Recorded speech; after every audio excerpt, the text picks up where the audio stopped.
4টি জেলা নিয়ে সিলেট বিভাগ।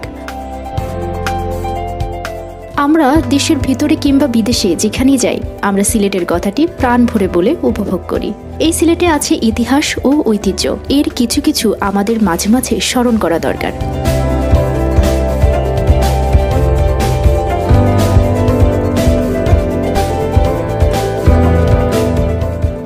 সিলেট নামটি শুরু থেকেই প্রতিষ্ঠিত ছিল না, অথবা সিলেট নামটি হঠাৎ হয়ে ওঠেনি। প্রাচীনকাল থেকে এই অঞ্চলের নাম বিভিন্ন সময় বিভিন্ন নামে উচ্চারিত হয়ে এসেছে, তবে তৎকালীন কোনো নামই দীর্ঘস্থায়ী হয়নি। বরং অনেক পরে সিলেট নামটি ঐতিহাসিক ভিত্তিতে শক্ত ভিত্তি নিয়ে টিকে আছে। ইতিহাসের আলোকে জানা যায়, প্রাচীনকালে প্রখ্যাত চীনা বৌদ্ধ ধর্মীয় পণ্ডিত এবং বিশ্ববিখ্যাত পরিব্রাজক ইউয়েনসং 1641 খ্রিস্টীয় সালে জলপথে এই অঞ্চলে এসেছিলেন। তখন তিনি আমাদের এই অঞ্চলকে শিলাচটলা নামেও আখ্যা দিয়েছেন।